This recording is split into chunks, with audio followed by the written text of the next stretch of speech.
Hello everybody, and welcome to this, my first of two videos on the Minolta Alpha Suite 2, which in the US was called the Maxxum 5 and in the EU was called the Dynax 5.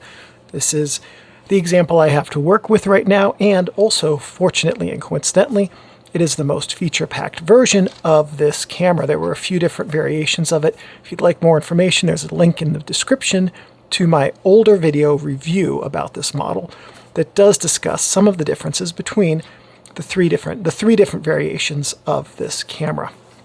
So, the Minolta Maxxum 5 is a 35mm interchangeable lens SLR. Now what that means is that it uses 35mm film, and any 35mm film will work in this camera. It has interchangeable lenses that can be removed, and another lens can be put onto the camera at any time when you're not taking a photo without affecting your images. And single lens reflex means it has one lens, and the light from the lens passes through a reflex mirror housing right up here to the viewfinder in the back, except when a photo is being taken.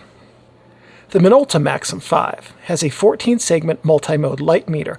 It has two different meter settings. They are full area, which takes the entire area, all of those 14 segments, to create a meter reading. Also a 2.7 spot metering area. Now that's a bit yes and no, because as we'll see in the second video, there are custom functions that allow you to set this to have a slightly larger than spot area. There are actually three different areas that you can use for metering with this camera: wide, local, and spot.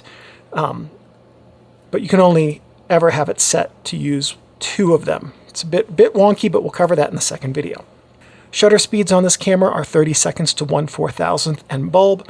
It has 0.75x viewfinder magnification with 90% frame coverage. Now what that means is that in the viewfinder, what you see is 75% of the size of what's going to reach the film. With cameras intended for autofocus use, that's not an issue. Mainly you just need to use the viewfinder to compose your image and let the autofocus do the fine focusing. 90% frame coverage is actually fairly low, but that's okay for this camera as well. And what that means is that if what you're seeing right now is what is going to be on the negative in your film, then 5% on about each side and 5% on the top and bottom will be on your film, but not in your viewfinder. That means if you completely fill the frame in your viewfinder with what you want to have on the film, you still have a little bit of room to crop and adjust your photos in post, either in the darkroom or after being digitized. This camera has a fixed focusing screen that marks the three autofocus points as well as your metering areas. And the flash sync speed is 1/125th of a second. The Maxxum 5's target market was the advanced, but not, of course, professional user.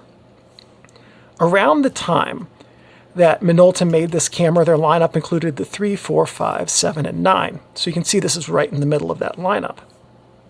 The higher the number, the higher the tier camera.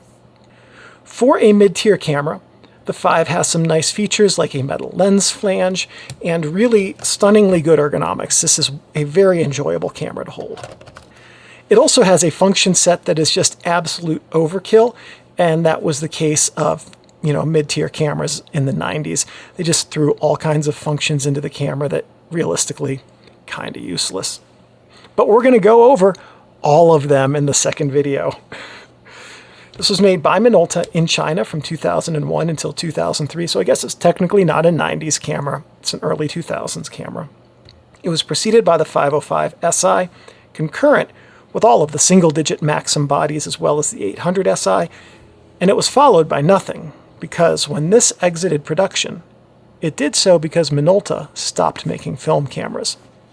Now we're going to go over all of the functions all of the things on this camera as we do, and then in the second video we'll talk about how to use all of them to inform and adjust your photography. Starting technically on the sides right here, these are the strap bars. This is where you would connect your camera strap so that you can have it connected to your wrist or your neck and shoulders and not drop your camera. Function dial, function button, function dial index, hot shoe right here. You can see it's got the funky IISO hot shoe. Pop-up flash, which I have to turn the camera on for.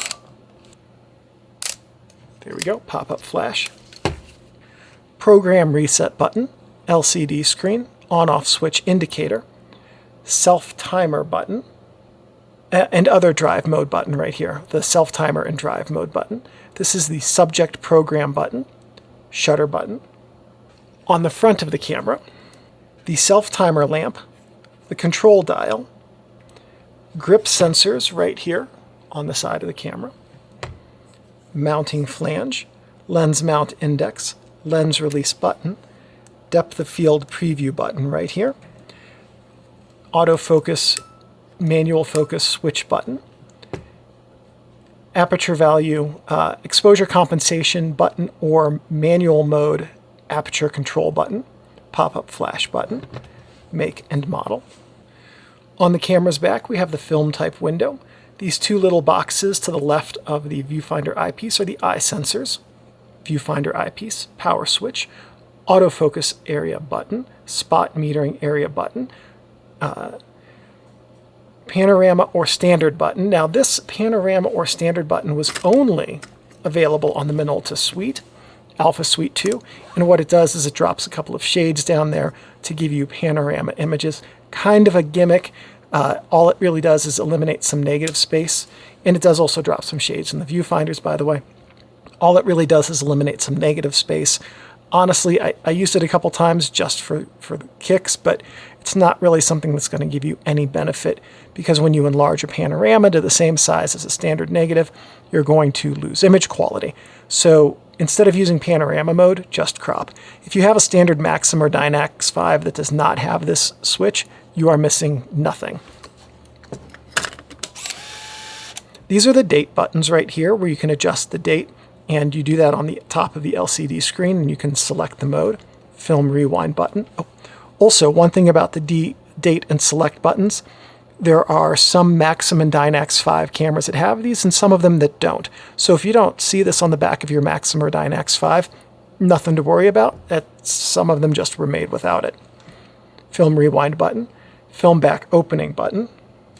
On the camera's bottom, we have the serial number, made in China, tripod socket, battery type, 2 CR2 batteries, battery door, CE stamps.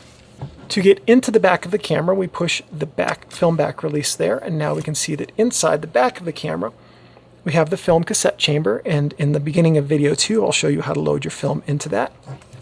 Those little metal contacts are for reading the DX code on your film. That silver and black thing is the DX code, and what it does is tell the camera how fast the film is. Shutter, some plastic guide rails are molded into the body. Film take-up spool. There's a little red dot there you might be able to see the edge of by my light seals. That is the film loading index, and that's where we'll put the leader of the film when we load it in video 2. On the back of the camera door, we have this foam gasket around the window to prevent light leaks, where your film type information is being displayed through that window. A couple springs to retain the film cassette, film pressure plate, and then a little roller here that helps keep tension on the film over here so that it advances through the camera correctly. One last thing on the inside, for those of you with a date function on your camera, those two little dots right there are where the date information is printed. And basically what it does is as the film is advanced through the camera, those trigger so that they fire as the film is moving past them to imprint the date information. Some tips for using this camera. The first one I've got for you is to avoid all the fancy features and settings. Learn the basic operation of this camera in the program, aperture, shutter, and manual modes, which we're going to talk about in video 2. And learn how to do those and your autofocus and metering modes and what they do. If you know how to use those 4 modes, or even just 1 or 2 of them, how to control the autofocus settings and how to control the metering settings on this camera, you will be able to do anything that any of those fancy modes do, and you'll understand what you're doing and why. The next point is that this is a really light camera, So if you get a few small and light alpha lenses, it's really easy to carry this camera with you everywhere, and it doesn't take up a whole lot of space. Some things not to do with your cameras. What you want to do is not touch the shutter or the mirror. If you touch the shutter, that's a really good way to brick your camera and ruin it. If you touch the mirror, the oils on your finger can cause the silver to corrode, which can affect your focus and metering. Also, don't store your camera or lenses in your car because heat can affect the plastic in them and cause it to warp. It can affect the lubricating oils in the lenses in the camera and cause them to get very thin, where they'll then flow to places they shouldn't be. And then when they get back to their proper viscosity, they mess up all the works, and it's a good way to ruin your camera. Also, extreme cold can cause those same lubricating oils to become really thick and gummy and break down and mess up your camera. Plus, it does still look kind of like a slick little camera, and somebody who's interested in breaking your window to take it isn't going to ask whether it's a $25 film camera or a $5,000 digital. They're just going to take it. Don't store your camera in a plastic bag or box unless you have a good and rechargeable desiccant pack that you keep recharged. And the reason for that is that plastic is, over time, water permeable. So moisture will get through that plastic, and it can cause fungus to grow. Once you get moisture inside of a plastic bag or box, it is harder for it to leave it, so the moisture stays there, affecting your camera for a long time. And just remember that your Minolta Maxxum 5 is a precision tool that should be handled with care and respect. As long as you take care of your Maxxum 5, your Maxxum 5 will take care of you. So that's it for the first video, where we talked about what everything is. In the second video, we're going to go over how to do every single thing with this camera, including setting up all of the 14 custom functions, and I'm going to explain what all of them do so that you know how to customize this camera to do exactly what you want for your photography. I'll see you in that video, everybody. Thank you everyone for watching. If this video was helpful and useful to you, please give me a thumbs up. That lets me know that I'm on the right track and that I'm producing and creating content which is helpful to you. If you have any questions, comments, or suggestions, please leave those in the comments section below. I'm pretty good about responding every couple of days and answering whatever questions you have to the best of my ability. If you'd like to subscribe to find out when I have more videos about how to use cameras, photographic techniques, or the best practices for the tools of the trade, by all means, please subscribe and check that notifications bell to be alerted when new content arrives. If you'd like to support the channel by joining with a membership, there are now membership options for this channel at different tiers that will give you different benefits if you would be interested in that. And one last thing, thank you everyone very much for watching, and I'll see you in the next videos. Won't we, Steinbeck? What's that look about?